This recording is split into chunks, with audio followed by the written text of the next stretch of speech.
Esta noche vamos a seguir conversando acerca del concepto de revelación progresiva. Ya es la cuarta semana consecutiva que hablamos de este tema.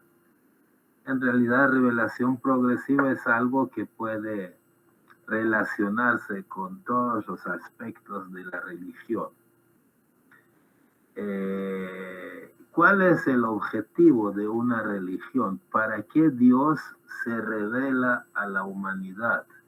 Hay varias maneras de ver cuál es el propósito de Dios al revelarse a la humanidad. Cuando decimos revelarse a la humanidad, nos referimos a que Dios mandó a Moisés, a Abraham, a Jesús, a Mahoma, a Baha'u'lláh. Entonces, con ese envío de un mensajero, de un representante, Dios se está manifestando, Dios se está revelando a la humanidad. Pero ¿con qué propósito? Yo asumo que hay, al menos viéndolo desde un cierto punto de vista, hay dos motivos, o se pudiera clasificar de esta manera, ¿no? De que hay dos motivos por los cuales Dios se revela a la humanidad y envía religiones. Uno es la salvación personal, la espiritualización de la persona humana. Es decir, que la persona humana deje la oscuridad de la ignorancia y se haga conocedor de los atributos divinos y de cuál es su destino en este mundo, ¿no? Entonces, el mejoramiento de la persona humana no es un propósito, obviamente, es un propósito importante de la religión. Y el otro propósito es la convivencia social, es el progreso y prosperidad global de la civilización, comenzando con familia, tribus, ciudades y al final pues la unidad de la humanidad, ¿no? Del género humano. Entonces hay dos aspectos, ¿no? Un aspecto es el aspecto individual y el otro es colectivo. Ahora, no sé si vamos a pedir a Guillermo que si puede hacer lectura de esta cita, estas palabras de Baha'u'lláh. El propósito de Dios al crear al hombre ha sido y será siempre el de capacitarlo para que pueda reconocer a su creador y alcanzar su presencia. Todos los libros sagrados y las importantes escrituras divinamente reveladas dan testimonio inequívoco de el más excelente objetivo, de esta meta suprema, Baha'u'lláh, pasaje de sus escritos. Entonces, un propósito de Dios al crear al hombre ha sido capacitar al hombre, ¿no? Educarlo con el tiempo, con los miles de años, para que el hombre pueda alcanzar la presencia de Dios, es decir, acercarse a Dios. Obviamente nosotros no es que vamos a ir a un lugar donde está sentado Dios y a eso le vamos a llamar a alcanzar su presencia. Ese es algo imposible, ¿no? Además, ¿de qué sirve ir donde está Dios sentado y yo me voy a ir cerca de donde está Él? Cuando dice alcanzar la presencia, está refiriéndose a que yo me espiritualice, ¿no? Que yo me asemeje a Él.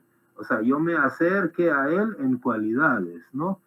Es decir, si el sol brilla, entonces cuanto más brillante sea yo, me parezco más al sol. Y se puede decir que estoy más cerca de Él, pero cerca de Él en semejanza, no en distancia, porque en distancia jamás podemos aspirar a estar cerca de Dios. Sigue diciendo Baha'u'lláh estas siguientes palabras. Quien quiera haya reconocido a la aurora de la guía divina y haya entrado en su sagrada corte, se ha acercado a Dios y ha alcanzado su presencia que es el verdadero paraíso, y de la cual las más elevadas mansiones del cielo son solo un símbolo. Pasaje de los escritos de Bahá'u'lláh. Entonces, si yo quiero conocer a Dios, lo puedo conocer, o la parte de Dios que está permitido a mí conocer es a través de la aurora de la guía divina. ¿Y quiénes son? ¿Quién es la aurora de la guía divina? Pues se refiere a los mensajeros de Dios, que nosotros los llamamos manifestaciones de Dios o profetas, ¿no? Que son Moisés, Abraham, Jesús, Mahoma, Bahá'u'lláh, ¿no? Ellos son la aurora. Aurora es de donde brota, pero de donde brota, en este caso, la guía divina. También los podemos llamar puntos de amanecer de la revelación divina, ¿no? Entonces, yo tengo que conocer a Dios, pero conocer a Dios no significa conocer personalmente a Dios, sino que conocer a Dios a través de sus mensajeros, ¿no? Es decir, ¿qué tanto puedo yo conocer de Dios? Tanto como pueda conocer de los mensajeros de Dios. Sigue diciendo: todos los hombres han sido creados para llevar adelante una civilización en continuo progreso. El Todopoderoso es mi testigo. Actuar como las bestias del campo no es digno del hombre. Las virtudes que corresponden a su dignidad son indulgencia, misericordia, compasión y amorosa bondad hacia todos los pueblos y razas de la tierra. Pasaje de los escritos de Bahá'u'lláh. Gracias. Entonces, a nivel individual, yo tengo que mejorar espiritualmente, salir de la ignorancia, acercarme a la causa de Dios promovida por su mensajero, ¿no? Espiritualizarme. Ese es a nivel personal, individual, en mi vida privada, ¿no? Pero a nivel colectivo, a nivel de la sociedad, el objetivo de Dios al crear a la humanidad es proveer los medios para alcanzar paz, progreso, ¿no? Prosperidad del género humano a nivel de organización también, ¿no? Entonces vamos a seguir leyendo más palabras. Dios, al enviar sus profetas a los hombres, tiene dos propósitos. El primero es liberar a los hijos de los hombres de la oscuridad, de la ignorancia, y guiarlos a la luz del verdadero entendimiento. El segundo es asegurar la paz y tranquilidad del género humano y proveer todos los medios por los cuales pueden ser estas establecidas. Entonces aquí está tocando en una sola cita los dos aspectos, ¿no? Del propósito de Dios al crear a la humanidad y al educarla, ¿no? Educarla a través de sus mensajeros. Uno es nivel individual, el otro es nivel colectivo. Vamos a leer la continuación.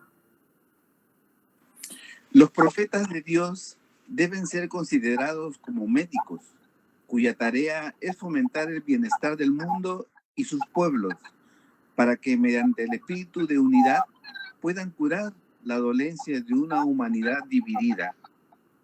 Nadie tiene el derecho de dudar de sus palabras o menospreciar su conducta, porque ellos son los únicos que pueden afirmar haber comprendido al paciente y diagnosticado correctamente sus males. Ok, vamos a leer esta otra y después comentamos. Ningún hombre, por aguda que sea su percepción, puede jamás esperar alcanzar las alturas logradas por la sabiduría y comprensión del médico divino. ¿No sería de extrañar entonces si se encontrara que el tratamiento prescrito por el médico en este día no fuera idéntico al que prescribió anteriormente? ¿Cómo podría ser de otra manera cuando las dolencias que afectan al paciente necesitan un remedio especial en cada etapa de su enfermedad? Entonces aquí Baha'u'lláh está diciendo de que la humanidad es como un cuerpo que a veces se enferma y necesita curación, ¿no? Entonces que los profetas, los mensajeros de Dios, vienen como médicos divinos que toman el pulso de la humanidad y de acuerdo a la enfermedad que tengamos en el momento, de acuerdo a su sabiduría, entonces nos van a recetar un medicamento adecuado para ese momento. Y después dice, ¿no? También que ese medicamento puede no ser el mismo que en una ocasión anterior o posterior va a recetar el representante del mismo Dios. Es decir, el mensajero que viene un día X puede recetar unos principios, unas leyes, ¿no? Que curan los males de la humanidad en ese momento. 1000 años después puede no recetar ese remedio. ¿Por qué? Porque los males son otros y el requerimiento de medicina es otro. Entonces, eso hay que tenerlo en cuenta y por eso a veces hay diferencias, ¿no? Entre una etapa del desarrollo de la religión y la otra etapa. Vamos a leer este otro. Por consiguiente, es hacia la más íntima esencia de estos profetas que los ojos de todo hombre de discernimiento deben dirigirse, puesto que su único propósito ha sido siempre guiar a los errados y dar paz a los afligidos. Estos no son días de prosperidad y triunfo. La humanidad entera está en las garras de múltiples males. Esfuérzate entonces para salvar su vida con la saludable medicina que la todopoderosa mano del médico infalible ha preparado. Perfecto, gracias. Entonces, Dios, a través desde Adán y Eva, incluso desde antes, que no hay historia, ¿no? Pero desde Adán y Eva sabemos que ha tenido intervención, ¿no? Adán, Eva, Enoch, Noé, Abraham, no sé, todos ellos. Está educando a la raza humana, tanto a nivel individual como a nivel colectivo, ¿no? Pero está educando con paciencia, muy pacientemente. Es decir, cuando tú llevas a tu hijo de 4 años a lo que aquí en El Salvador llamamos Kinder 4, o sea, Kinder de 4 años. Cuando le llevamos por primera vez a una institución educativa, pues recién comienza, ¿no? Recién comienza. No podemos esperar que ya en una semana ese niño lo sepa todo, ¿no? Tenemos que tener paciencia porque comienza a aprender cosas que son muy triviales, muy básicas, pero hay que tener paciencia porque el colegio, la escuela, ¿no? Educa a la criatura en 18 años, 20 años, 30 años, incluso después se va a la universidad, maestría, doctorado, etcétera, ¿no? Entonces no tenemos que esperar que, por ejemplo, Abraham haya dicho todo el conocimiento que Dios puede decir a la raza humana. Es imposible. No podemos esperar que Moisés ya haya dado todas las instrucciones definitivas para el resto de la eternidad, ¿no? Dios está educando a la raza humana con paciencia, tanto individual como a nivel colectivo, para construir una civilización próspera en continuo progreso, como dice Baha'u'lláh, ¿no? Para lograr este propósito envía a estos mensajeros, ¿no? que Baha'u'lláh en ocasiones los ha llamado médicos divinos. También lo llama manifestaciones de Dios.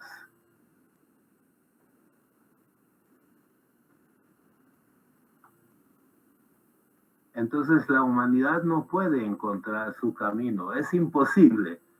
Tal vez a nivel científico podamos progresar bastante, aunque a nivel científico también cada vez que aparece una religión como que sopla una magia, ¿no?, especial para que la ciencia progrese en ese tiempo. Entonces los científicos comienzan a descubrir cosas por la influencia espiritual de la religión y ni cuenta se dan de dónde viene su gran conocimiento, ¿no? Pero bueno, podemos decir que a nivel científico Dios ha dejado las cosas en manos del hombre, pero a nivel espiritual nunca podríamos, no se puede, ¿no?, que nosotros mismos pudiéramos llegar a conclusiones de qué debemos hacer para la salvación, ¿no?, y para la prosperidad de la humanidad. No hay manera, ¿no?, de que nosotros sepamos. Si ustedes quieren convencerse de esto, echen un vistazo a la sociedad actual que cada vez se está haciendo más atea y cada vez se está acercando más al borde de precipicio, ¿no? O sea, si lo dejamos así, si no hay intervención divina, si se siguen alejando de la fe, entonces la humanidad sí corre el riesgo de desaparecer, y eso en serio, ¿no? Entonces la humanidad evoluciona siempre. Físicamente somos más bellos que hace 6.000 años, 7.000 años o 20.000 años, ¿no? Mentalmente somos más fuertes y más inteligentes. Espiritualmente también somos más desarrollados, entendemos mejor los conceptos espirituales. Entonces, permítame.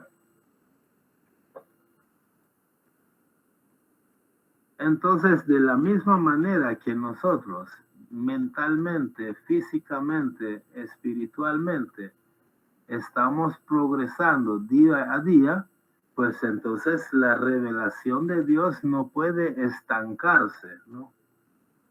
La revelación, es decir, la religión de Dios no puede quedarse como hace 6.000 años, como hace 3.000 años, como hace 2.000 años, como hace 1.400 años. No puede quedarse así. La religión de Dios, así como la humanidad progresa y evoluciona, entonces la revelación de Dios tiene que ser constante y progresiva. Es decir, nunca dejar de existir, pero cada vez tiene que ser de mayor envergadura, ¿no? Mejores conceptos para una humanidad pues más inteligente, más desarrollada. Nunca nos va a dejar solos Dios. Siempre nos va a mandar guía y cada vez va a mandar una mayor cantidad de guía. Ahora, dentro de esas guías que manda hay principios, ¿no? Que en esta reunión vamos a ver el ejemplo de unos 2 o 3 principios y que comprobar que los escritos sagrados de todas las religiones sí han hablado de estos principios, pero que el concepto ha ido evolucionando a nivel de explicación y a nivel de aplicación, pero no a nivel de principio. Veamos, por ejemplo, un ejemplo es la unidad, el principio de la unidad. El principio de la unidad siempre ha existido, no es una cosa que haya inventado la fe Bahá'í. Entonces, el principio de la unidad es un concepto que siempre ha existido. Desde el inicio de la creación ha existido. Vamos a ver. Vamos a ver un cuadro, ¿no? Este cuadro muestra en los peldaños,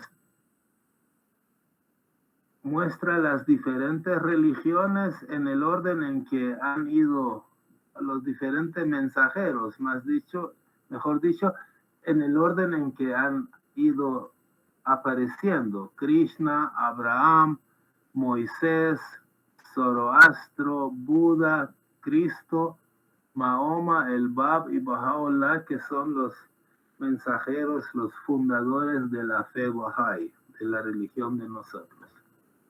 Como ustedes ven, cada uno de estos mensajeros puso énfasis en un punto. No quiere decir que ese punto va en contra de los puntos de los demás mensajeros, no, sino que la humanidad tiene que desarrollarse en todos esos puntos. Cada uno de ellos enfatizó uno de estos puntos. Por ejemplo, Krishna enfatizó el espíritu, la espiritualidad. Abraham, la obediencia. Sabemos también que Abraham luchó mucho contra los ídolos, ¿no? Moisés enfatizó la ley y el orden, ¿no? ¿Por qué? Porque cuando él vino había desorden, ¿no? Había el médico divino que fue Moisés, examinó el pulso de la humanidad, o sea, del pueblo alrededor de él, y vio que ellos necesitaban poner orden en la sociedad. Entonces emitió muchas leyes, los mandamientos, porque tenía que enderezar a la humanidad. Buda enfatizó la renunciación. Cristo, el amor, ¿no? Mahoma, la sumisión a la voluntad de Dios. Islam quiere decir sumiso a la voluntad de Dios. El Bab hizo la renovación y Baha'u'lláh enfatiza la unidad. Ahora, este es, digamos, la enseñanza medular de cada uno de ellos, pero no quiere decir que solo eso es lo que han traído, ¿no? Cada uno de ellos ha traído un sistema suficiente, ¿no? Para abarcar todas las necesidades de la raza humana en el momento en que ellos aparecieron. Ahora, viendo el tema de unidad,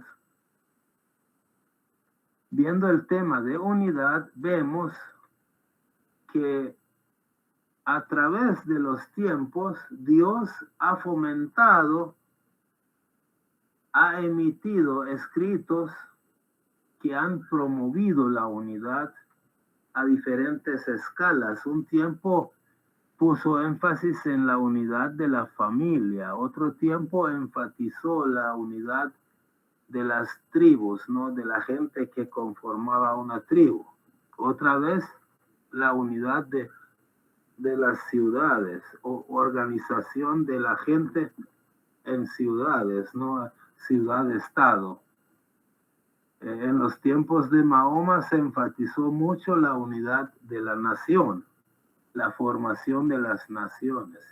Y en los tiempos de Baha'u'lláh, él ha venido para unir a la humanidad, ¿no? Enfatiza la unidad del género humano. Entonces, no es que el término unidad sea un invento y que recién Baha'u'lláh lo haya inventado, no, pero a nivel de aplicación es la primera vez que un mensajero de Dios enfatiza que la humanidad entera tiene que organizarse, ¿no? Para poner en práctica su unidad, porque la unidad no es lo mismo que la unión. La unidad quiere decir que la humanidad es una y siempre ha sido una, pero tiene que unirse a nivel de organización también y entender que es una y aplicar esa unidad en todos los niveles, ¿no? Vamos a ver una muestra de que sí, la unidad siempre existió. Veamos. Entonces dijo Dios, hagamos al hombre a nuestra imagen, conforme a nuestra semejanza, y señoree en los peces del mar, en las aves de los cielos, en las bestias, en toda la tierra, y en todo animal que se arrastra sobre la tierra. Y creó Dios al hombre a su imagen. A imagen de Dios lo creó, varón y hembra los creó. Entonces aquí no está diciendo Génesis, ¿no? Que es palabra de Moisés. No está diciendo que Dios creó a unos hombres que son mejores los que viven en Egipto que los que viven en Grecia, por ejemplo. No está diciendo eso. Aquí está hablando de un solo hombre, una sola raza, ¿no? Incluso lo creó varón y hembra. Es decir, varón y hembra también son iguales según esta cita, ¿no? Porque una cosa es que la humanidad sea igual, en esencia, que el hombre y la mujer seamos iguales, en esencia. Otra cosa es la organización social y las leyes sociales que van cambiando con el tiempo. Bueno, este es de Antiguo Testamento, no palabra de Moisés. Vamos a ver ya del Nuevo Testamento, ¿qué dice acerca Y de una sangre ha hecho todo el linaje de los hombres, para que habiten sobre toda la faz de la tierra, y les ha prefijado el orden de los tiempos y los límites de su habitación. Esa es del Nuevo Testamento, ¿no? De Hechos 17:26. Veamos otro. Entonces Pedro, abriendo la boca, dijo: en verdad comprendo que Dios no hace acepción de personas, sino que en toda nación se agrada del que le teme y hace justicia.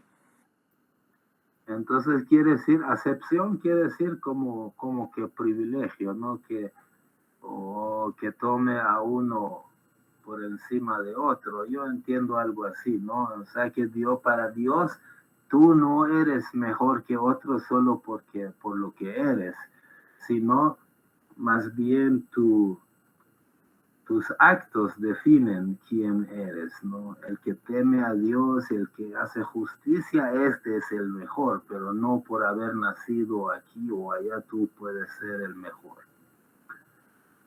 Luego dice este otro de Gálatas: ya no hay judío ni griego, no hay esclavo ni libre, no hay varón ni mujer, porque todos vosotros sois uno en Cristo Jesús. Entonces, ahora, Zoroastro debe haber dicho cosas similares, Buda, Krishna, ¿no? Todos han dicho cosas similares.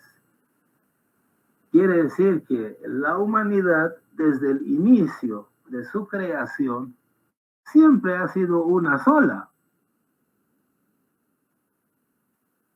Pero ¿qué pasa? El entendimiento del ser humano hace 2000, 3000 años no alcanzaba, ¿no? Para comprender esa unidad de la manera en que este día lo comprendemos nosotros. Entonces esa unidad fue como un árbol que tuvo que ir creciendo poco a poco hasta llegar al tamaño actual. Entonces es obvio que desde siempre existió la unidad, pero en los tiempos bíblicos era más práctico arreglar el pleito entre los judíos o cristianos y los pueblos más cercanos como egipcios, como griegos, etcétera, ¿no? Que estar hablando de unidad de la raza humana, por ejemplo, unidad de Jerusalén con la gente que vive en Tosagua, como Badí, ¿no? O en Chone, allá en Ecuador, o en Huaraz, allá en Perú, qué sé yo, ¿no? En diversos lugares, porque no se conocían entre sí esa gente. Entonces, ¿de qué servía si Mahoma hablaba de la unidad del género humano? ¿Cuál género humano? Si en ese momento no habían terminado de formar los países, ¿qué iban a hablar de la unidad de la humanidad? No sé si logramos comprender, ¿no? Que a nivel de esencia, la humanidad siempre ha sido una sola, desde su creación, porque Dios no creó dos humanidades.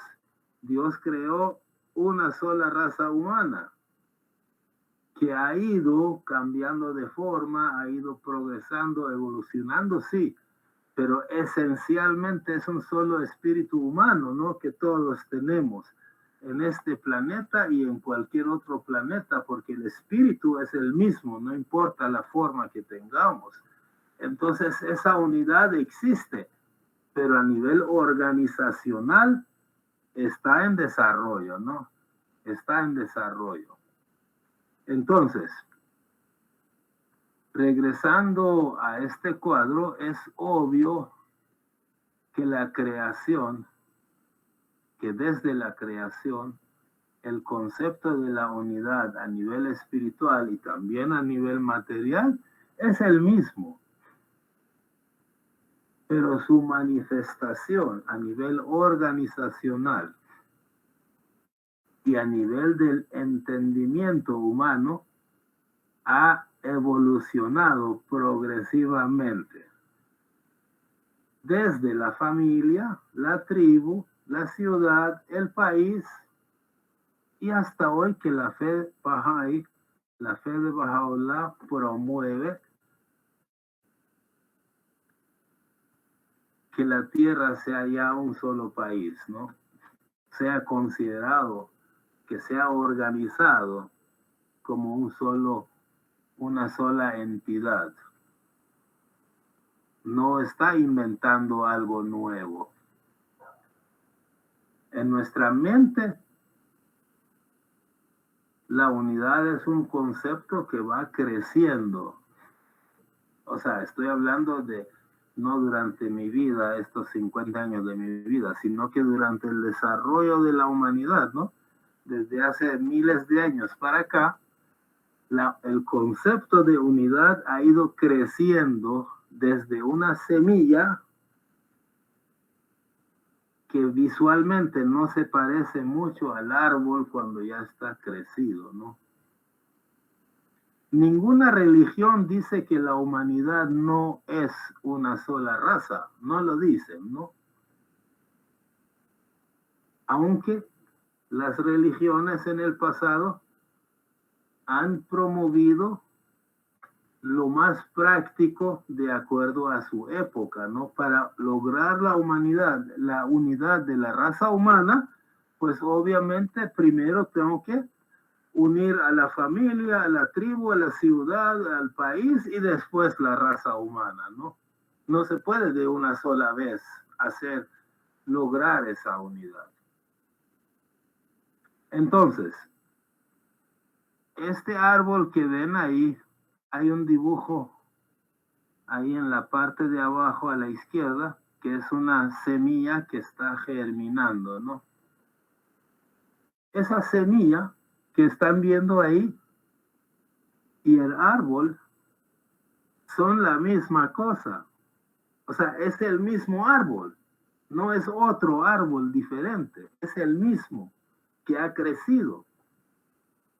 Solo que hay que esperar 6,000 años, ¿no? Bueno, en el caso del árbol pueden ser 2, 3 años, ¿no? Pero en el caso de la unidad del género humano, esa semilla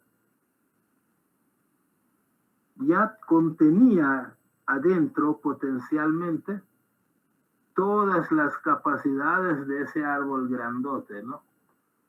Sin embargo, tuvimos que esperar 6,000, 7,000, 5,000, no sé cuántos años para que eso se dé. La Biblia, por ejemplo, habla del pleito entre judíos y griegos que hay que arreglar. Pues eran los cercanos, ¿no? Mahoma habla de la unidad de la nación porque es la etapa que le tocó. No es que Mahoma no sabía de la unidad del género humano, pero no le tocó en ese momento. A Baha'u'lláh le toca la unidad del género humano porque hoy ya es el día. No sé si alguien levantó la mano. Humberto. Adelante, Humberto. Sí, gracias. Lo que ha leído Guillermo Y has repetido tú también sobre Cristo cuando dice, ya no es cuestión de griegos, ni de hebreos, ni de hombres, ni mujeres.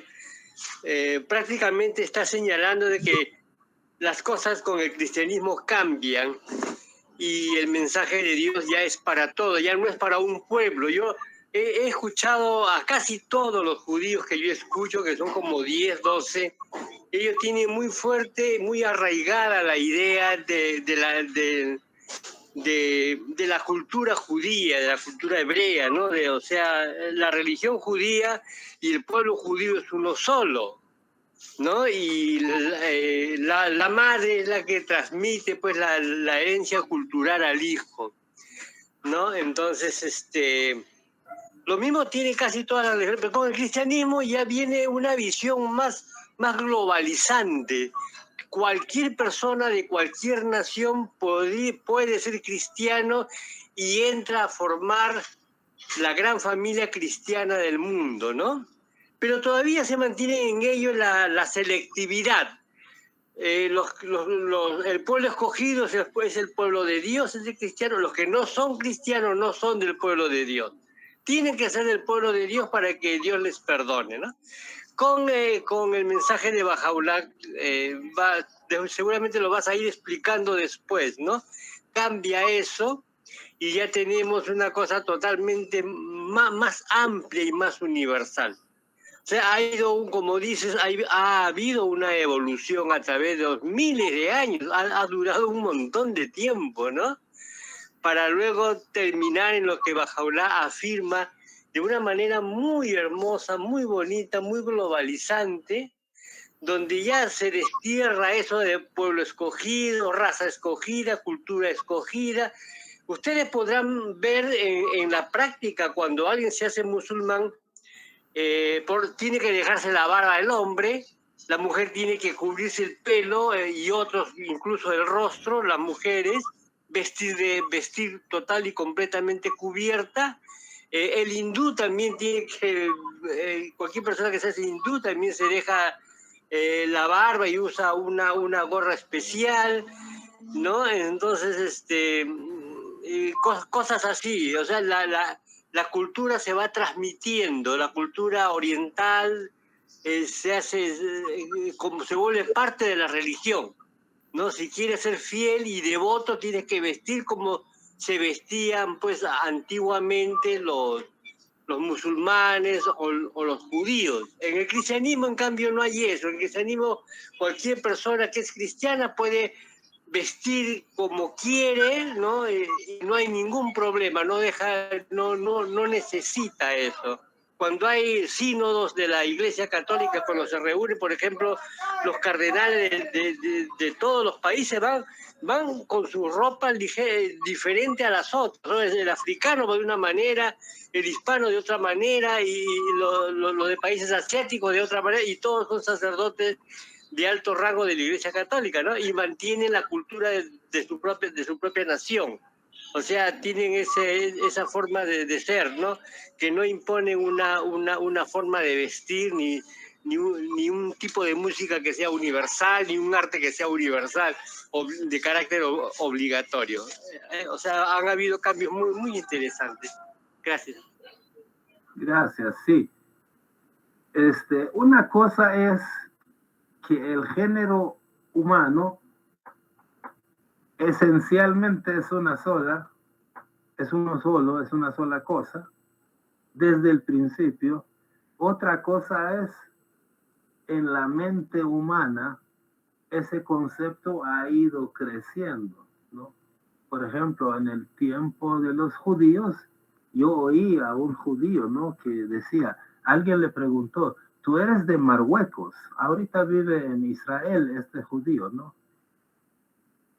Dijo, tú eres de Marruecos. No, yo soy judío. Es decir, el pueblo judío fue dispersado hace no sé cuánto y se fueron a vivir en diferentes partes, pero judío es judío. No soy de Marruecos, yo soy judío, ¿no? Entonces hay una identidad judía por encima de las otras identidades, ¿no? O por ejemplo, hay una identidad nacional que se promovió en los tiempos de Mahoma, ¿no? De que tú eres árabe, yo soy persa, el otro es, qué sé yo, europeo, ¿no? Esa es mi identidad por encima de cualquier otra identidad. Pero hoy viene Baha'u'lláh, dice, no es que es nuevo el concepto a nivel esencial, sino a nivel de nuestro entendimiento es nuevo. Baha'u'lláh dice, no, tu identidad principal es que eres un ser humano, por encima de persa, árabe o ecuatoriano o peruano, ¿no? O guatemalteco. Primeramente eres un ser humano. Entonces los intereses, o sea, el patriotismo continúa, ¿no? Yo amo a mi país, obviamente. Bueno, amo a mi país donde nací y a un montón de otros países, ¿no? Pero digamos, a mi país lo amo. Pero no busco los intereses de la gente de mi país por encima de la gente de otros países. ¿Por qué? Porque para mí, Baha'u'lláh me ha enseñado que en este momento los intereses de la raza humana están por encima de los intereses de mi pueblo, ¿no? Bueno, vamos a ver un ejemplo, ¿no? De un árbol de 1 metro y después de un árbol de 6 metros, ¿no? Vamos a ver. Dice, eso lo puedo leer yo porque es poquito. Mahoma, le atribuyen a Mahoma esta frase, ¿no?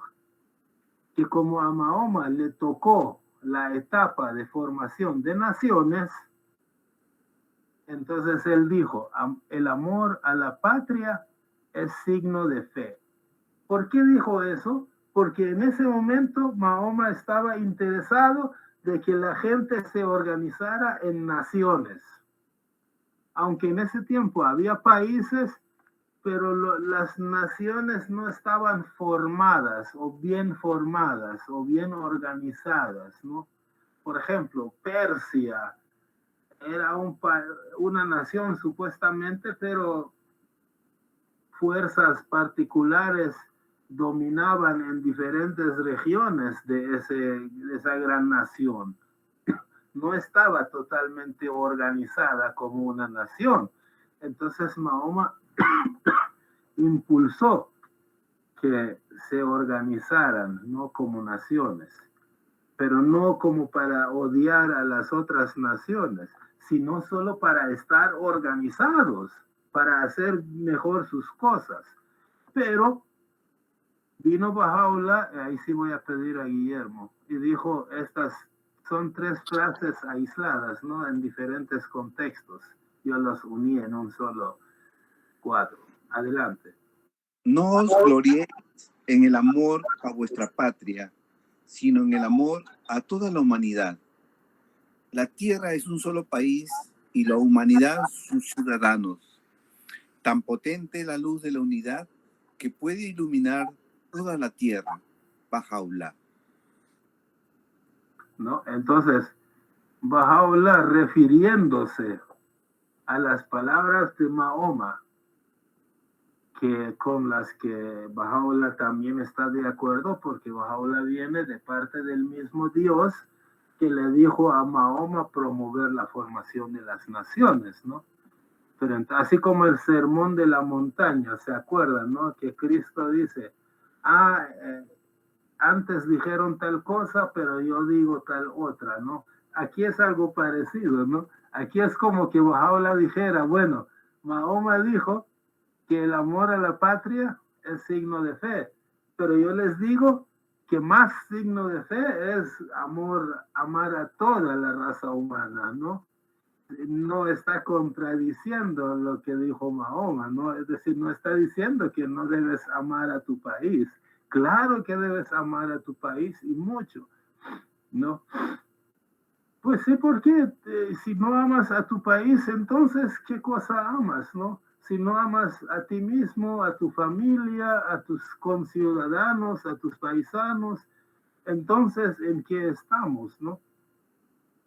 Bahá'u'lláh dijo, la tierra hoy es así. Hoy, yo conozco gente que vive en lugares que yo jamás en mi vida imaginé que existían, ¿no? Pero conozco gente ahí, incluso puedo tener comunicación con ellos, y si quiero ir, ¿cuánta gente se ha casado con alguien que vive quién sabe dónde, no? Se conocieron en Facebook, en Internet, al igual que los vecinos. Algunos matrimonios salen bien, algunos no salen bien, pero eso no tiene que ver con que sea de Japón o de Corea del Sur o qué sé yo, ¿no? O de Rusia, ¿no? La gente fácilmente se conoce. Entonces la tierra ya no es un conjunto de naciones aisladas que no se conocen entre sí. Hoy la tierra ya debe convertirse organizacionalmente en un solo país. En los tiempos de Bahá'u'lláh se va a dar esto, ¿no? Y Bahá'u'lláh enfatizó que la luz de la unidad es tan potente que puede iluminar la tierra. Yo cuando leo esta frase de Bahá'u'lláh, que está dentro de un contexto más grande, ¿no? Pero esta frasecita la sacan porque es bien bonita, ¿no? Tan potente es la luz de la unidad que puede iluminar toda la tierra. Les voy a contar una experiencia que yo tuve cuando yo fui a California, a Los Ángeles, y ahí estaba mi hermana y mi cuñado.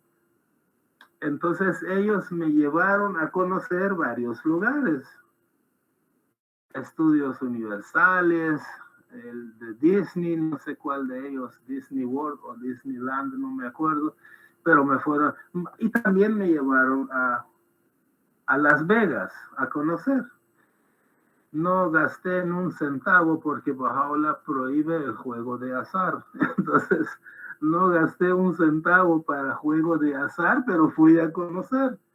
Entonces, era de noche, cuando nos íbamos acercando a Las Vegas, yo veo una gran luz en el cielo que iluminaba como que todo el cielo ahí cerca, todo lo iluminaba. Yo dije, ¿qué es eso? Ah, son los hoteles que están ahí. Cuando yo llegué, fui a conocer de dónde es que salía esa luz. Entonces yo vi que eran millones de focos chiquitos. Cada foco era un miserable foco que no alumbraba ni este cuarto. Pero como estaban unidos, millones de focos, su luz iluminaba el cielo entero, ¿no? Entonces yo cuando reflexiono, ¿no?, sobre esta frase de Bahá'u'lláh, tan potente es la luz de la unidad que puede iluminar la tierra entera, me acuerdo de esos focos, ¿no?, que unidos hacían un espectáculo increíble. Entonces el concepto que siempre ha existido, pero que hemos ido entendiendo con la revelación progresiva, es la unidad de Dios, la unidad de la raza humana y la unidad de la religión. Es obvio que Dios es uno.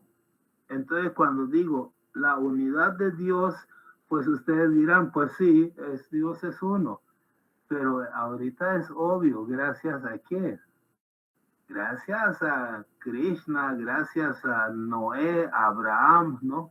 Abraham fue uno que luchó contra los ídolos, ¿no? En los tiempos de Abraham no era tan obvio como para decir, ah, sí, Dios es uno. No, no era uno, Dios. Había un montón de dioses y de ídolos. No era tan obvio. Pero Abraham sudó sangre, ¿no? Sufrió. Lo echaron al fuego, ¿no? Lo iban a matar para combatir los ídolos. Claro, cuando se presentó Moisés todavía había idolatría, pero menos. Ya Cristo no tuvo que ir tanto a romper ídolos. aunque pues sí, había gente que creía en cosas, ¿no? Pero ya le costó menos.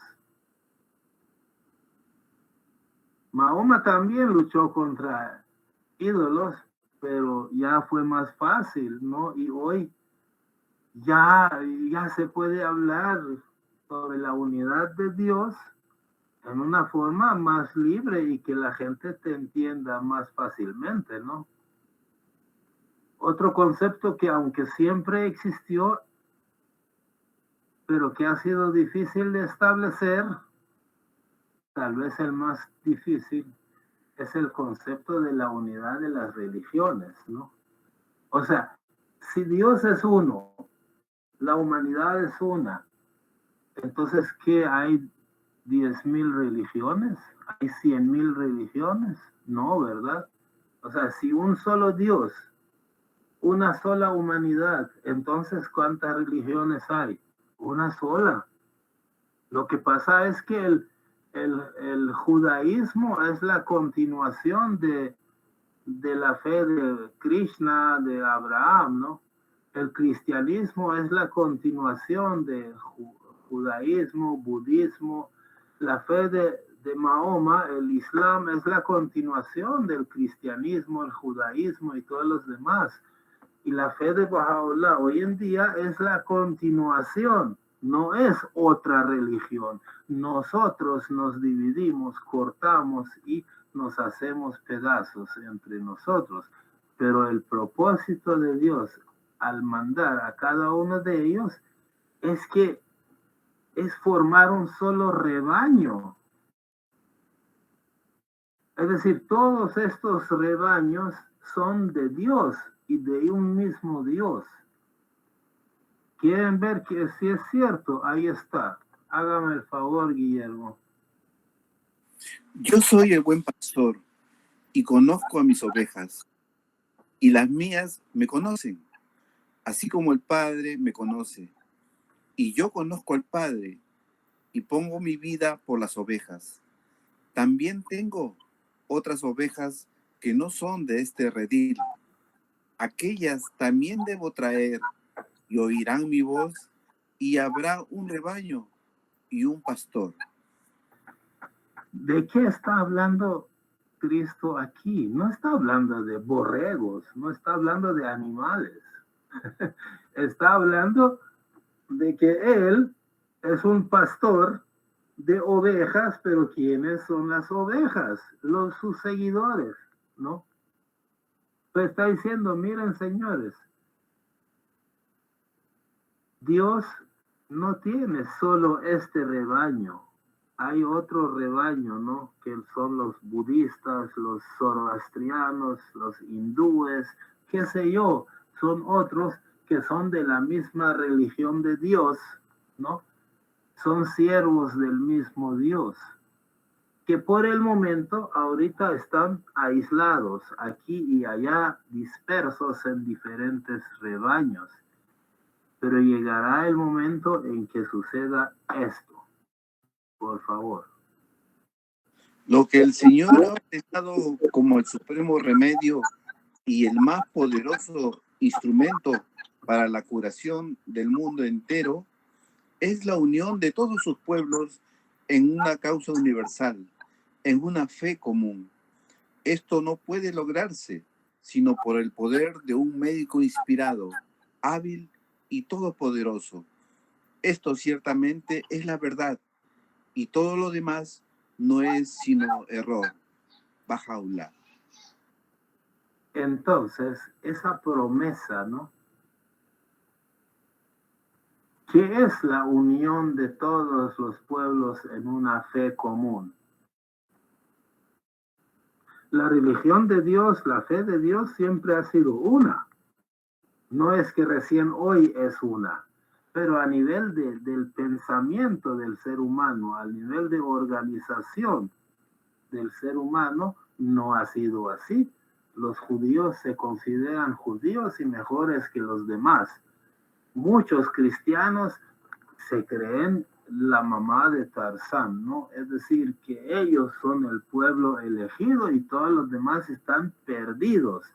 y que Jesús es el único Salvador, y que el que es musulmán no sé qué pensará, ¿no? O el que es budista o hindú, no sé qué piensan, ¿no? Algunos, ¿qué será de ellos, no? No, entonces Baha'u'lláh ha venido para reunir a todos estos diferentes rebaños que son válidos porque son de Dios, reunirlos a todos bajo una fe común, la fe Baha'i, en la era de la unidad del género humano, ¿no? Esto es muy importante, ¿no? Que es algo que está prometido. Por ejemplo, Buda decía, ¿no? Ahorita no tengo textualmente la cita, pero decía que cada cierto tiempo viene un Buda, ¿no? O sea, cuando dice viene un Buda, no quiere decir que yo personalmente voy a regresar, sino que así como yo vine para hacer reformas, pues va a venir otro para hacer reformas, y otro, y otro, y otro. Pero cuando venga el quinto Buda, ese va a ser de la fraternidad universal, ¿no? O lo llaman Maitreya.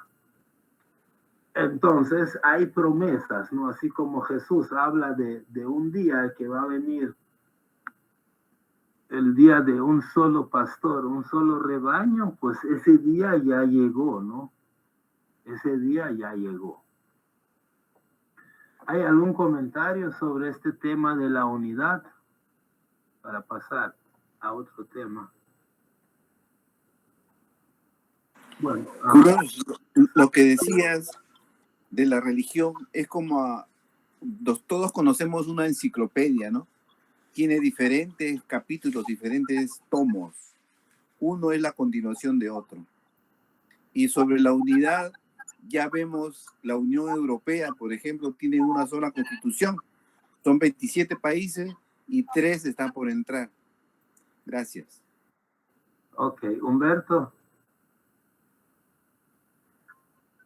Sí, yo quería mencionar porque más o menos ya se está conversando sobre un gobierno mundial, pero como siempre ocurre, hay personas que le tienen miedo a las nuevas ideas y están promoviendo el pensamiento de que una sola nación, un solo Estado, un mundo unido es simple y llanamente otra forma más de explotar a las naciones pobres a favor de las ricas, ¿no? Y de impulsar el desamor por la tierra propia y cambiarlo por el amor a ese gobierno mundial.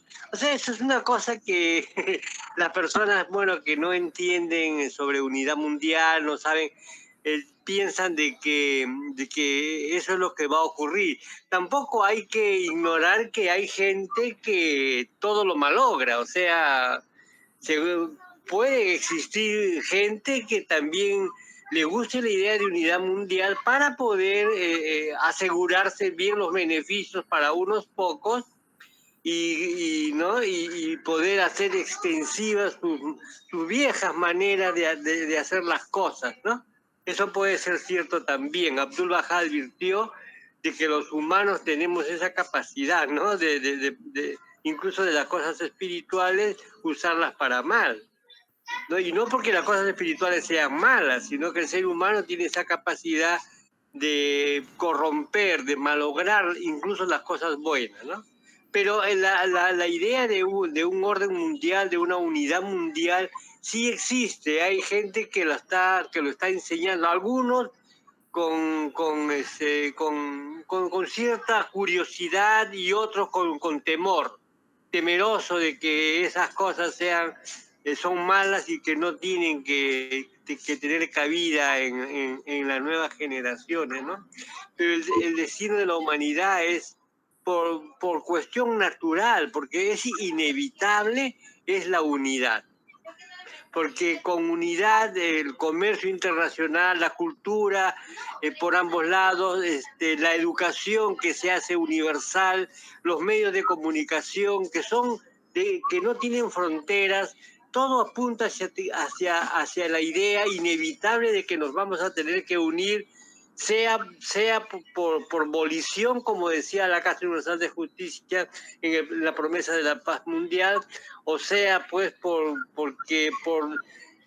los errores y por las cosas malas que nosotros vamos a seguir provocando, vamos a tener que descubrir de que la única solución que nos queda, la mejor y única solución, es unirnos para poder establecer un orden en el planeta, ¿no? Porque ahora no hay un orden, hay un desorden tremendo. Entonces, eso es lo que va a tener que ocurrir, ¿no? Sí, gracias. O sea, la gente está renuente de cualquier intento de político, porque hasta la fecha los que han estado dominando el mundo han perseguido intereses egoístas. Por ejemplo, las Naciones Unidas. Nadie cree en las Naciones Unidas. Yo tampoco, ¿no? Si en este momento crean un gobierno mundial, pues yo no creería en que tuviera éxito ese gobierno mundial, porque Bahá'u'lláh ha venido para establecer una unidad mundial, pero antes de que esa unidad mundial llegue y que funcione, tiene que Bahá'u'lláh cambiar a cada uno de nosotros, ¿no? Por eso nosotros tenemos un sistema educativo que pretende cambiar a nuestros niños, a nuestros adolescentes y a los jóvenes y adultos con un sistema educativo. Y probablemente le cueste decenas o cientos de años a la fe de Bahá'u'lláh como para llegar a esa edad de oro en que sí realmente un gobierno a nivel mundial o que la tierra sea un solo país y la humanidad sus ciudadanos, que realmente a nivel práctico funcione. Porque en este momento no va a funcionar nada, porque quienes predominan buscan intereses egoístas, ¿no? Tal vez otro día hablemos de ese punto, ¿no? Ahorita ese término de unidad lo estamos estudiando, pero no quiere decir que ya mañana vamos a tener esa unidad, no. Acuérdense que, por ejemplo, cuando vino Moisés, en lo inmediato las cosas no estuvieron tan bien, sino que se tardó decenas y cientos de años hasta que los judíos vivieron una cierta prosperidad y progreso, ¿no? Igual, la edad de oro del cristianismo llegó después de, no sé, 280 años, ¿no? Casi 300 años. Y la edad de oro de los musulmanes también se tardó en llegar. Es decir, no es que un mensajero de Dios va a venir y va a decir, miren, el remedio es unirse a nivel mundial, y inmediatamente se unen a nivel mundial y santo remedio. No es así, ¿no? Se tarda porque tiene que construir las bases para lograr esa unidad. Ahorita a los bahá'ís no nos preocupa cosas de gobierno ni nada de eso, sino que si bien sabemos que el futuro es una paz universal, pero sabemos también que no es ahorita. Ahorita lo más que podemos aspirar es que se dejen de matar, tal vez en 30, 40, 50 años ya no haya tantas guerras, ¿no? Pero que llegue la gran paz para la que ha venido Bahá'u'lláh, eso se tarda, ¿no? Cientos de años más para que se logre. Ninguno de nosotros lo va a poder ver. Vamos a pasar precisamente a este otro término, ¿no? A ese otro... los judíos, por ejemplo, están esperando a un Mesías que venga a establecer paz, ¿no? Pero, ¿qué opinan? ¿Ha habido paz hasta el momento? Vamos a ver qué dice Jesús. No penséis que he venido para traer paz a la tierra. No he venido para traer paz, sino espada, porque he venido para poner en disensión al hombre contra su padre, a la hija contra su madre, y a la nuera contra su suegra, y los enemigos del hombre serán los de su casa. O sea que eso de paz no es fácil, ¿no? Obviamente Abraham ama la paz, Moisés amó la paz, ¿no?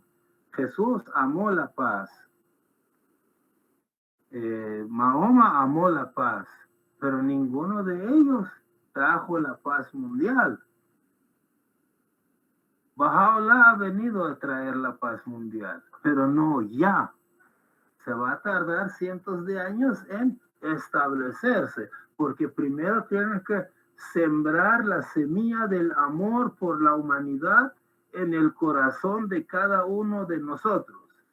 Primero tiene que educar a cada niño, cada adolescente, cada joven, cada adulto, enseñarle en su corazón de que la humanidad es una sola, para que después podamos vivir la paz mundial. Así que ahorita nosotros no estamos peleando para que mañana haya paz mundial, ¿no?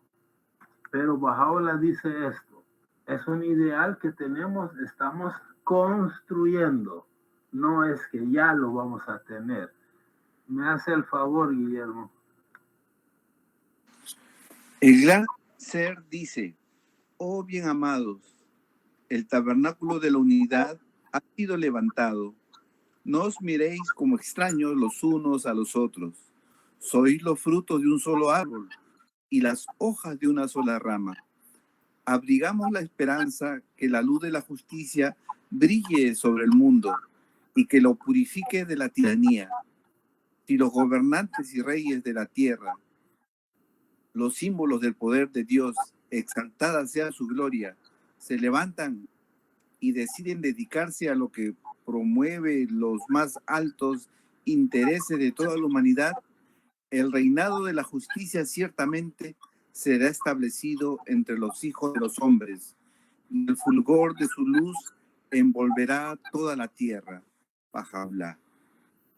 Entonces ningún mensajero de Dios ha venido a promover guerras, ¿no? Todos han creído en esa paz.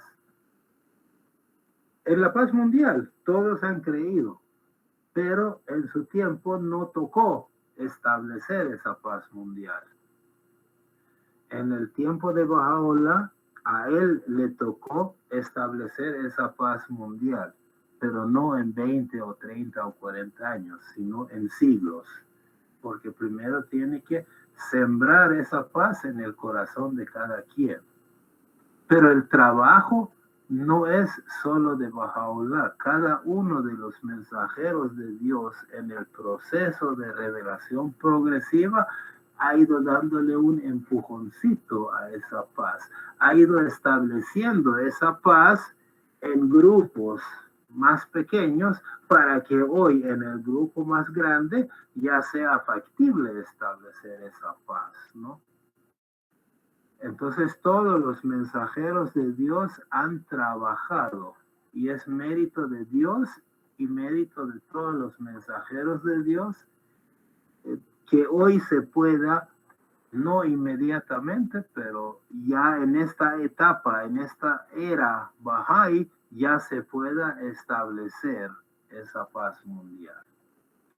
Entonces, esto en cuanto a la paz. Ahora vamos a ver la evolución de otro de los temas que también son polémicos, ¿no? Los derechos y las obligaciones de las mujeres y los hombres, ¿no? Todos los mensajeros de Dios han promovido la igualdad esencial entre mujeres y hombres. Ya vieron desde Génesis, ¿no? Que Dios creó al ser humano y lo creó hombre y mujer, dando a entender de que eso es igual, es la misma esencia, y ambos, hombre y mujer, son a imagen y semejanza de Dios. Ningún mensajero de Dios dijo que el hombre o la mujer sea más o que sea menos, o que los negros o los blancos o qué sé yo, los de una cierta raza son mejores que de otra raza. Ninguno dijo que los ricos son mejores que los pobres o viceversa, ¿no? O que los amos sean mejores que los esclavos. Nadie dijo eso, ningún mensajero de Dios dijo eso. Aunque a veces no fueron muy explícitos al manifestar las igualdades. Como que tuvieron paciencia para ir estableciendo esas igualdades, pero con tiempo, ¿no? Vamos a ver algunas partes, a ver.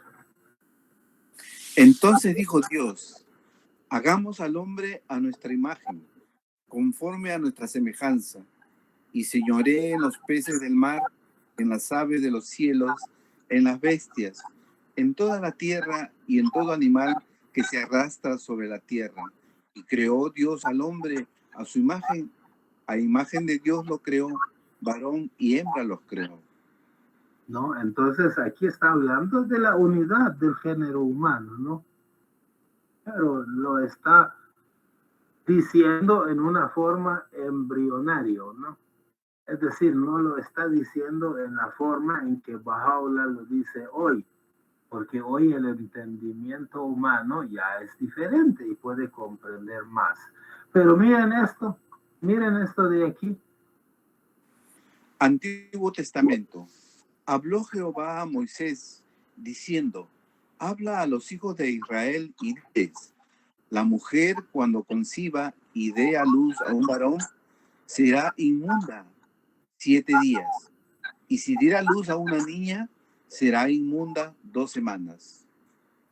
O sea, yo he visto a gente feminista que lee estos versículos del Antiguo Testamento, que son palabras de Moisés, y literalmente una muchacha que insultó con un gesto obsceno a Moisés por haber dicho esto. Y esto no está diciendo que la mujer es menos que el hombre, es una cuestión médica, ¿no? Es una cuestión médica. Por ejemplo. Corán 33:59, Asaf. Profeta, di a tus esposas, a tus hijas y a las mujeres de los creyentes que se cubran con el manto.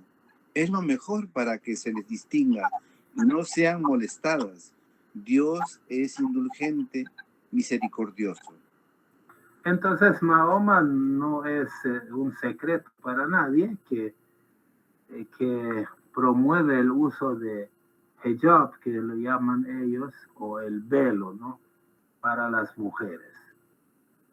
Y aquí está diciendo por qué lo está diciendo, ¿no? Para que no sean molestadas, porque en esa época una mujer hermosa que saliera a la calle con todas sus virtudes y con toda su hermosura era violación segura.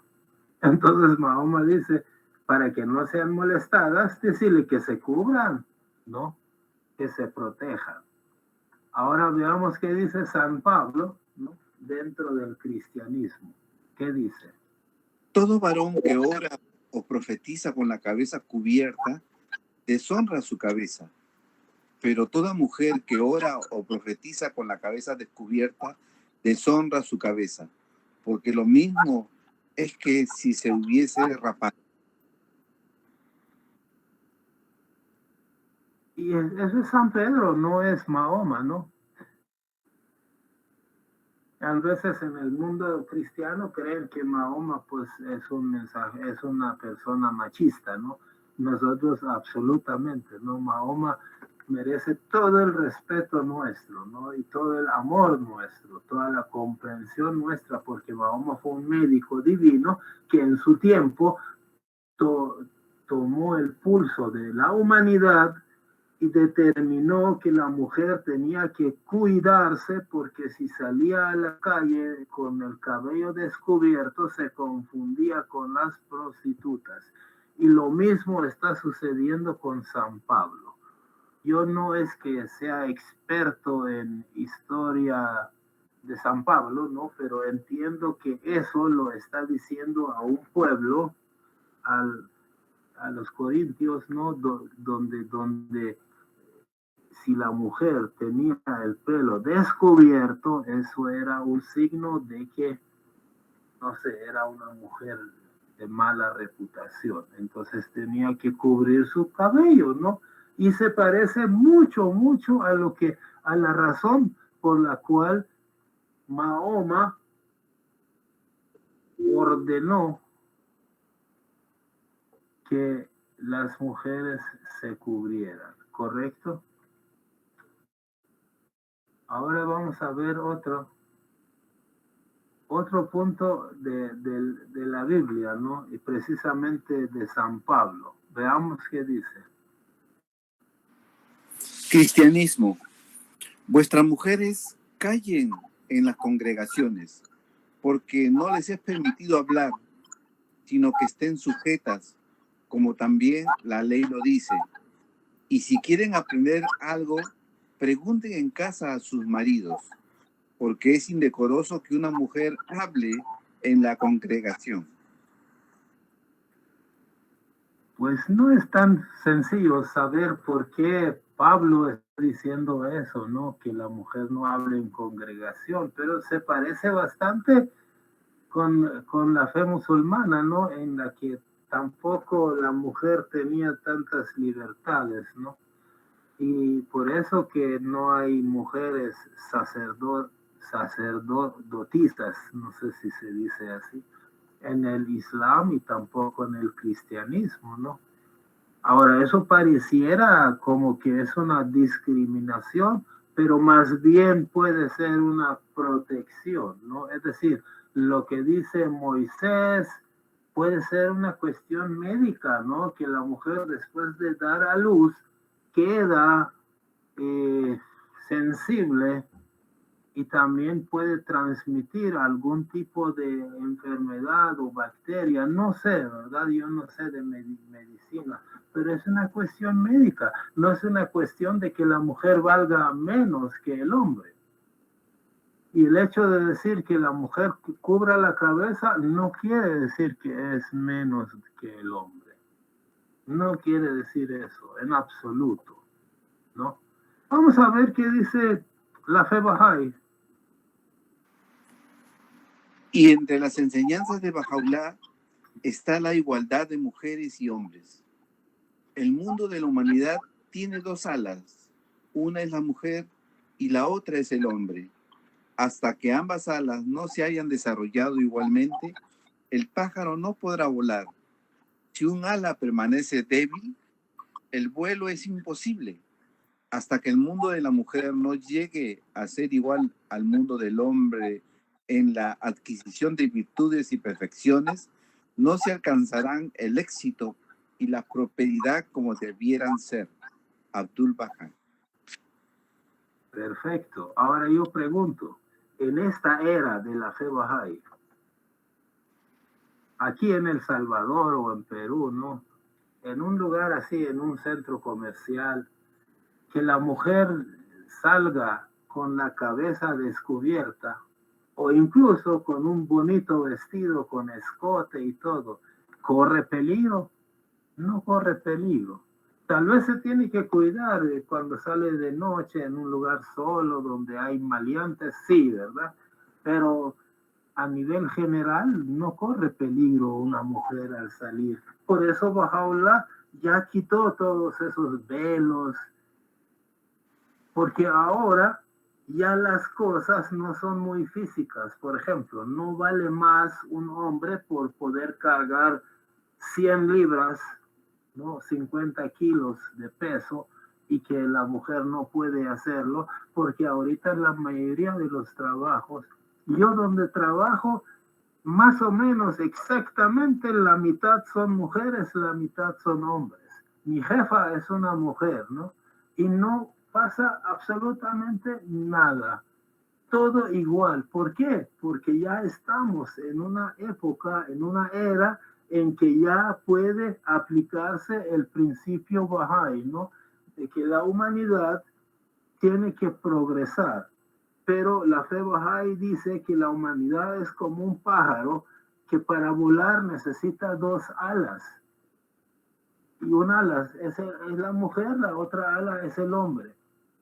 O sea, hoy en día ya tienen que tener los mismos derechos y las mismas oportunidades la mujer y el hombre. Si no, la humanidad no avanza. Ahora, eso no quiere decir que en los tiempos de Mahoma o San Pablo o Moisés la mujer era menos que el hombre. No lo era, pero tenía que cuidarse. ¿Por qué? Porque eran épocas salvajes. Y también Bahá'u'lláh hoy en día ya no habla de que la mujer cuando dé a luz, que esto, que lo otro, porque hoy la ciencia de la medicina es totalmente otra, diferente. Y se puede encargar de cesárea, del parto, de higiene, de bacterias, de microbios, de todo eso se encarga la medicina, y Bahá'u'lláh ya no tiene necesidad de estar diciendo que la mujer se cuide 7 días, 8 días, 15 días, ¿no? Nada de eso. Ya no es, Bahá'u'lláh ha venido para que la mujer pueda andar libremente y que nadie la esté molestando. Quizás eso ahorita no se está dando 100%, pero en el periodo para el que ha venido Bahá'u'lláh, se va a dar totalmente, ¿no?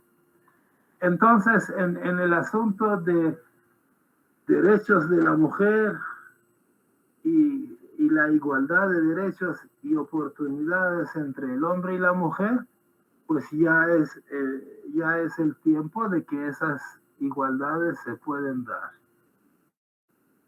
O sea, de los derechos civiles.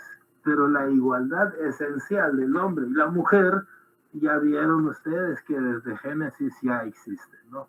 Pero una cosa es la igualdad esencial, otra cosa es la igualdad en los derechos civiles. Obviamente, Bahá'u'lláh da todos los derechos iguales al hombre y la mujer. Pero las obligaciones todavía hay diferencias, ¿no? Por ejemplo, la obligación de la mujer de dar a luz, ¿no? Y amamantar al hijo, eso no lo tiene el hombre. Pero Bahá'u'lláh todavía le da la obligación de mantener la economía del hogar, corre sobre los hombros del hombre, sin que esto signifique que la mujer no debe trabajar. Obviamente que la mujer debe trabajar y desarrollarse profesionalmente, pero la obligación de mantener la economía del hogar está más sobre el hombre que la mujer. Pero la mujer tiene la obligación de dar a luz, de amamantar, y es la primera educadora, sin que el hombre se quite esa obligación también de participar en la educación de su hijo, por ejemplo, ¿no? Y hay algunas otras cuestiones que en esta noche no vamos a hablar sobre ellas, pero sí, los derechos y las oportunidades son iguales para el hombre y la mujer. Bueno, vamos a pasar otro tema, ya para terminar. Por ejemplo, la esclavitud. ¿Cómo ha ido desarrollando ese tema de la esclavitud? Digamos que en la Biblia, en Efesios 6, dice así, Guillermo. Ustedes, amos, traten bien a sus esclavos y no los amenacen, pues recuerden que su amo y el de ellos están en el cielo, y él trata a todos por igual. Entonces, Cristo, Moisés, Mahoma no prohibieron la esclavitud, pero tampoco quiere decir que estaban de acuerdo. Simplemente era un problema social que no había llegado el tiempo todavía para erradicar. Pero al menos Mahoma, Cristo, ellos promovieron que los amos y los esclavos se consideran como siervos de Dios y que no se trataran como diferentes, ¿no? Pero viene Bahá'u'lláh y dice esto. Os está prohibido comerciar con esclavos y esclavas. No corresponde a quien es el mismo un siervo comprar a otro de los siervos de Dios. Y tal conducta ha sido prohibida en su santa tabla. De esta manera, por su misericordia, ha quedado consignado el mandamiento por la pluma de la justicia, que ningún hombre se ensalce por encima de otro. Todos no son sino esclavos ante el Señor, y todos dan prueba de la verdad de que no hay otro Dios sino más que Él. Él es verdaderamente el omnisciente, cuya sabiduría abarca todas las cosas. Entonces, la esclavitud es un asunto que casi desde el inicio de la humanidad organizada, como en tribu o lo que sea, ¿no?, siempre existió. Es una de las primeras cosas que existió, cuando alguien creyó que podía ser más que el otro y podía hacer que trabaje para él casi como gratis, ¿no? Entonces, durante la venida de Abraham, Moisés, Cristo, Mahoma, ese punto existió. Y ellos solo promovieron que los esclavos y los amos tuvieran una convivencia armoniosa. No erradicaron la esclavitud, pero sí prepararon el camino para que no fueran dos entes que se odiaran entre sí, pero que vivieran en una cierta armonía. Y si un amo y un esclavo eran creyentes, pues eran iguales ante los ojos de Dios. Ellos promovieron eso hasta que hoy vino Bahá'u'lláh y dio la estocada final y prohibió la esclavitud. Ahora, ¿el mérito de quién es? El mérito es de Dios, el mérito es de la revelación progresiva de Dios, el mérito es de todos ellos, tanto el que puso la semilla hace miles de años, como el que le echó un poco de tierra, de agua, de abono y lo sacó a 1 metro, a 2 metros, a 3 metros, y como hoy Bahá'u'lláh que le toca cuando el árbol ya está grande, ya da frutos, ¿no?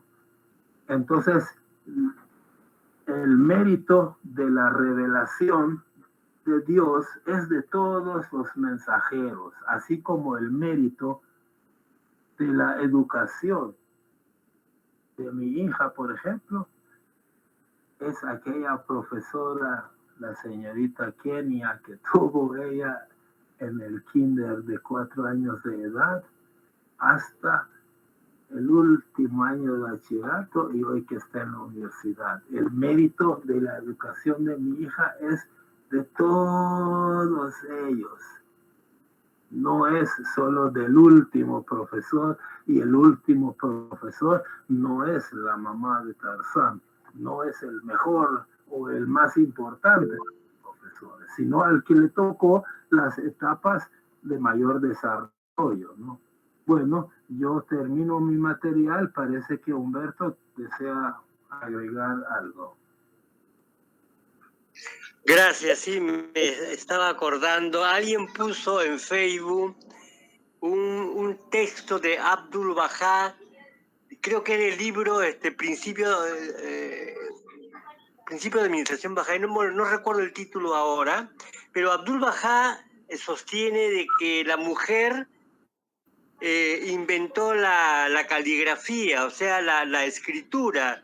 La primera escritura fue cuneiforme, o sea, era una piedra o un pedazo de roca o un fierro y lo golpeaban con otra piedra e iban formando signos que significaban, se ponían de acuerdo qué significaba eso, así se inventó la escritura, ¿no? Por eso que la escritura corre de derecha a izquierda, porque coges el cincel con la izquierda y con la derecha vas golpeando y tienes que correr hacia tu izquierda. Por eso es que eso le dice un historiador judío, sostenía esa teoría, ¿no? Muy, muy interesante. Pero la mujer inventó la escritura porque la mujer, según Ferguson y el sentido común también, la mujer permanecía en la casa cuidando, o en la cueva cuidando a los hijos, y era la que recolectaba las semillas o que guardaba las semillas, o de casualidad o lo que fuere, fue cayendo de semillas en el suelo y luego se fertilizaron con la lluvia. Y entonces así inventaron la agricultura, porque desde la época de que eran recolectores, no necesitaban sembrar, pero ellas inventaron tanto la agricultura, o la descubrieron, o la inventaron, como querramos llamarlo. La escritura también la inventaron, ¿no? Entonces han sido dos contribuciones muy grandes, de la maravillosa, de enorme importancia para la sociedad, ¿no? La primera afirmación la sostiene Abdul Baha, que inventaron la escritura, y la segunda la sostiene Ferguson, que es un antropólogo americano, que sostiene que la agricultura la inventaron también las mujeres. ¡Hurra por las mujeres, entonces! Yo, la verdad es que no hay ninguna competencia entre hombres y mujeres, pero cuando en la televisión hay algún juego donde van hombres y mujeres, yo siempre le voy a las mujeres. Me alegro cuando triunfan, o cuando una mujer hace cualquier cosa, casi se me llenan los ojos de lágrimas por un triunfo que ha tenido la mujer, porque durante tanto tiempo ha sido oprimida, ¿no? Entonces uno se alegra cuando ve esos triunfos.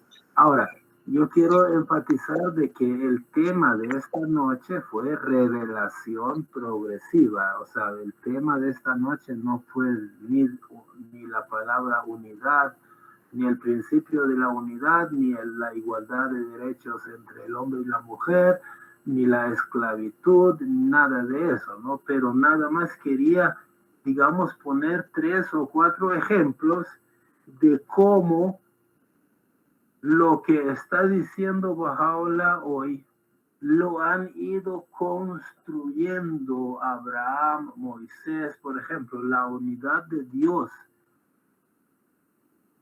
Ahorita es fácil decirlo, ¿no? Pero a Abraham le costó casi su vida demostrar o hacer entender a la gente que había un solo Dios. A Mahoma le costó también, ¿no? Porque había mucha gente idólatra alrededor de Mahoma cuando él vino. Pero hoy ya es más fácil que Baha'u'lláh venga a sostener unidad de Dios, unidad de la humanidad, unidad de la religión, y que sea más fácil de entender. En realidad hoy es el punto que más cuesta que se entienda, es la unidad de la religión, porque todavía hay muchos que creen que su religión es la divina pomada, ¿no? Y que es la única que salva, ¿no? Y eso no es así, porque en la Biblia aparece de que habrá el día cuando baje la nueva Jerusalén, ¿no? Y que ya no habrá mar, solo habrá un cielo y una tierra. O sea, ya no habrá gente mala, pues gente impura o gente hereje o los no creyentes o los infieles. Eso ya no existe. En la fe Bahá'í ya no existe creyentes y no creyentes. Claro, hay unos que son Bahá'ís, otros que no son Bahá'ís, pero no se les trata como que ustedes son infieles. No existe ese tema. Hoy la humanidad es una sola cosa, y a las actividades Bahá'ís asisten toda la gente, hijos de pandilleros, hijos de cristianos, católicos, protestantes, musulmanes, judíos, libremente están bienvenidos todos, y no se discrimina a nadie. Aunque uno puede ser Bahá'í, el otro puede no ser Bahá'í, pero eso no establece un privilegio para nadie, más que para mí. Yo considero que yo como Bahá'í tengo una obligación de enseñar esta causa a la gente que está alrededor de mí, pero no siento que yo tengo un privilegio o que yo sea mejor que nadie, ¿no? O que yo sea un creyente y el otro sea no creyente, ¿no? Esos términos ya no existen en la fe Bahá'í. Así que bienvenido de corazón a todos los amigos que se conectan aquí, los que opinan y los que no opinan también, porque permiten que yo opine más, ¿no? Muchas gracias. Gracias, Kurosh. Muy amable. Gracias, buenas noches. Bonito tema, muy bueno. Sí.